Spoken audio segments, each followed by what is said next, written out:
Hello and welcome back.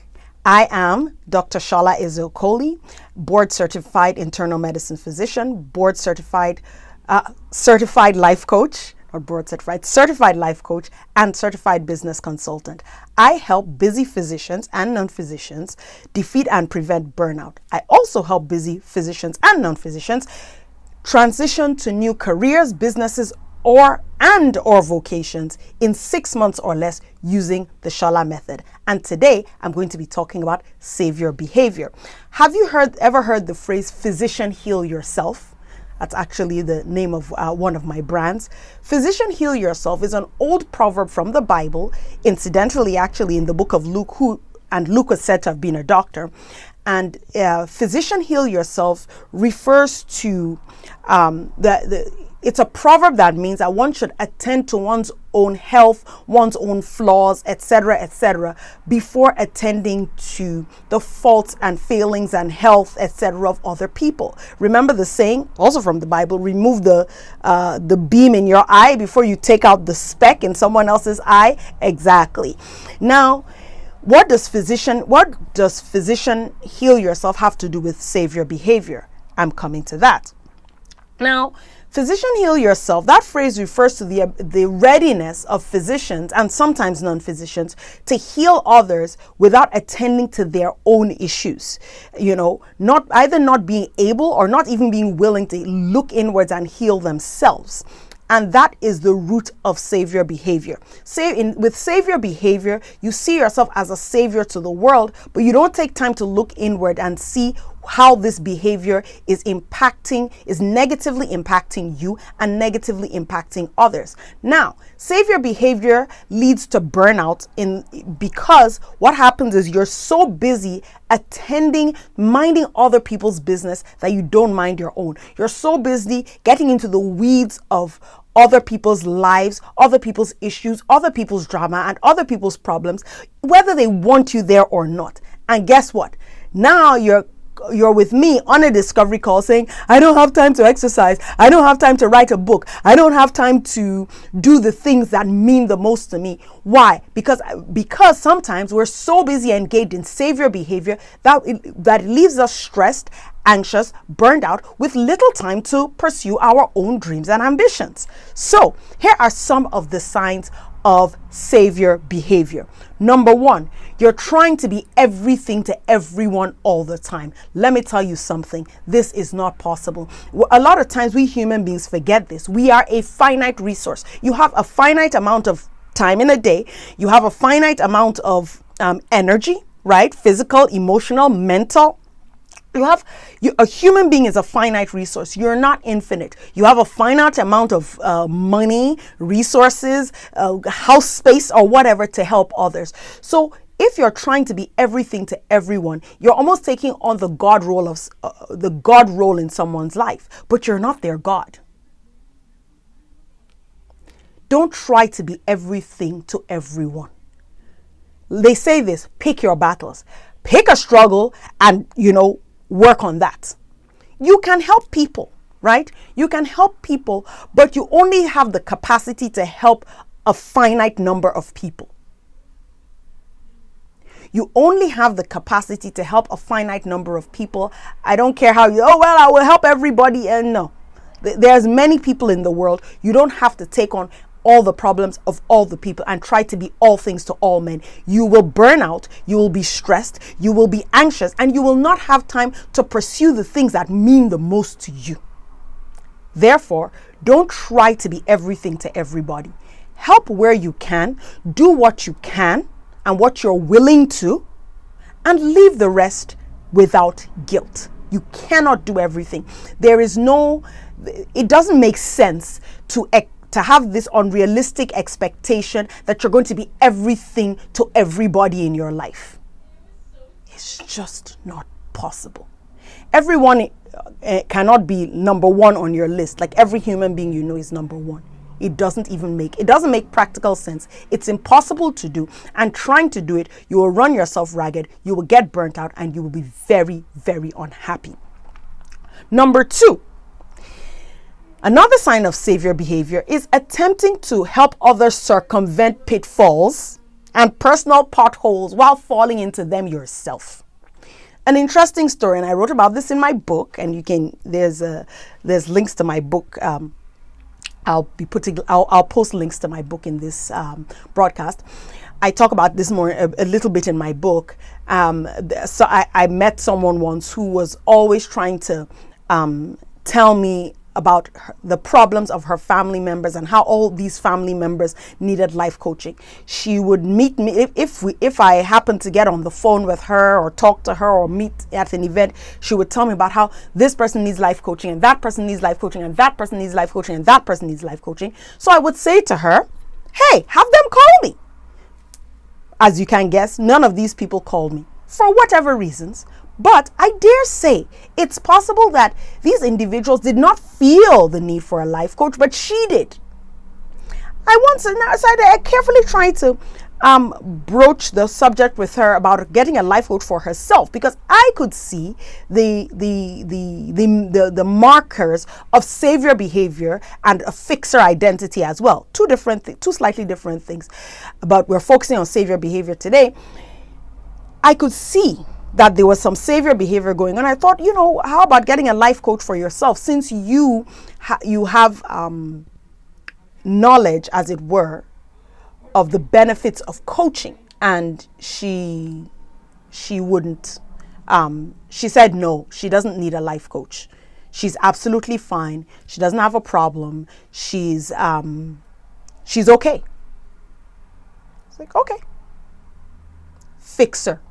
Trying to solve everyone's problems, but not even looking inward to see whether you're the problem or not. Savior behavior. I just want to help. Number 3, excuse me. The third sign of savior behavior is doing for others what they're perfectly capable of doing themselves. Now, sometimes there's, now if you have children, right, small children, or you're looking after maybe even an adult with disabilities, yes, there are limits, right? But there are some times when people with savior behavior, they will want to do something because they don't think the other person can do it to their standard, not because the other person is not capable of doing it. Why will you not let your 10-year-old do their own laundry or put dishes in the dishwasher or cook? A 10-year-old is perfectly capable of cooking, making their bed, tidying their room, washing their clothes and their dishes, for example. Why will you ask your husband to load the dishwasher and then go back behind him and correct it? Why will you not even let your husband load the dishwasher because, he won't do it right? He's not an idiot. These are just examples. When you keep taking things from people and doing things that they're perfectly capable of doing themselves, that is savior behavior. You need to take a step back and ask yourself, when you want to help and you think, I just want to help, you look at the person and say, is this person capable of doing it themselves? And am I actually helping or am I enabling? You're not supposed to enable, you're supposed to empower others to do things for themselves. And guess what? The more others do for themselves and learn to do for you and others, the less stressed you are, the less anxious. You have time for rest. Hello. And you have time to pursue those dreams that you never seem to have time for because you're all wrapped up in savior behavior. Number 4, another sign of savior behavior is wanting to appear altruistic and earn approval. If you're going to do good, move on. Don't do good for the sake of, people are going to know I'm sacrificial. People are going to know I put myself out, etc., etc. We don't care. That's what one of my doctor friends called malignant altruism. You want to appear altruistic, so you go supposedly above and beyond, but really you're just being a nuisance. I want to show that I was there for this person. I want to show. That is savior behavior. And you can actually make a choice to say, you know what, I'm going to do certain good deeds, etc., but not to appear altruistic or sacrificial or because I need approval. I don't need approval. You don't need approval. I don't need to appear altruistic. You just have to be altruistic within yourself and don't worry about appearances. Number 5, another sign of savior behavior is getting extreme gratification from being a caregiver, or addiction to being needed. Don't be addicted to being needed. Oh, but they need me, but they need me, but they need me. Guess what? If you die today, they're not going to jump into your grave with you. They're going to carry on.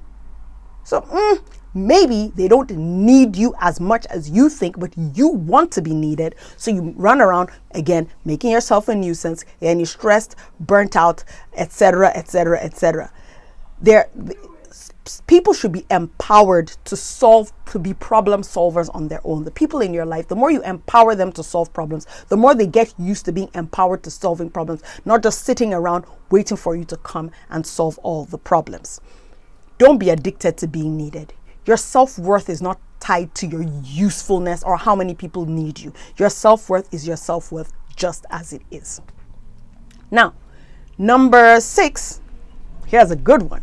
Another sign of savior behavior is to attempt to control people's feelings, convince them how to feel and what to say. And here's one thing about savior behavior. When you look deep down, it's actually people who exhibit savior behavior can actually be quite manipulative. They want to, I don't want this person to be angry or to be X or to be Y. You don't control the emotions of other people. So stop trying. If you do something, especially if that something is not illegal, immoral, or unethical, people are entitled to feel what they feel about it. It's not up to you to try to control how people feel about what you do. It is not, and you cannot. And you should not, because that's just savior behavior, and it can become quite manipulative. You cannot try to force somebody to feel a certain way or say certain things. Everyone is an entity on their own, and to think that you control that is just a sign of a savior complex. Number 7, and this brings me to the manipulative part. When a person feels resentful and frequently engages in, after all I've done for you, after all I've done for you, oh, my kids don't call me, after all I sacrificed for them, after all I did, if you do a good deed and leave it. If you don't want to do a good deed, but you're doing it just to appear, remember what we said in an earlier point 4, wanting to appear altruistic and earn approval, that's why you come back with, after all I did for you, after all I did for you. Forget it. We don't care. You want to do something? Do it. Don't want to do it? Don't do it. But don't act to earn approval and then come back with, when you cannot convince someone to feel the way you want them to feel, right? You now go, well, after all I did for you, after all I did for you, etc., etc. After all I did for you, come back and do this. Look, people do things up and down, whether you do things for them or not. But it's that savior complex that makes you feel resentful because people aren't bowing to you forever, being grateful for what you did for them. People are not grateful forever. That is just the way people are. So, do you realize that if you try to be everything to everyone, you will by default become overwhelmed, burned out, stressed, and you will not have any time or energy to pursue your life goals? That is just the truth. You won't have time. You don't have any. Remember what I said about you being a finite resource? So, to recap, what are the signs of savior behavior? 7 signs. Trying to be everything to everyone, attempting to help others avoid pitfalls and falling into them yourself, doing for others what they're capable of doing themselves, wanting to appear altruistic and earn approval, getting extreme gratification from being a caregiver, attempting to convince others how to feel, and last but not the least, feeling resentful and frequently engaging in thoughts and saying things like, after all I did for you, after all I did for you. Remember this. You do not have to set yourself on fire to keep other people warm. You can jettison the savior complex today. Now, if you really don't know how, this is the time to book a call with me. We can work together. Some of these things they're so deep rooted that it takes coaching, talking it out with someone who understands and someone who has been there. it takes that in order to help you get out of savior behavior so that you can no longer be burnt out, no longer be stressed, no longer be overwhelmed. Instead, you'll be free, you'll be happy, you'll be able to create the life that you desire and the life that you dream of when you're no longer overwhelmed from engaging in savior behavior. So I have links to my book and I have links to book a call with me if you're ready to take that next step and really dig deep and get rid of savior behavior once and for all. So thank you very much. Have a wonderful day, and I will see you next time. Please share, subscribe, and hit the bell icon so that you can know whenever we send out any new videos.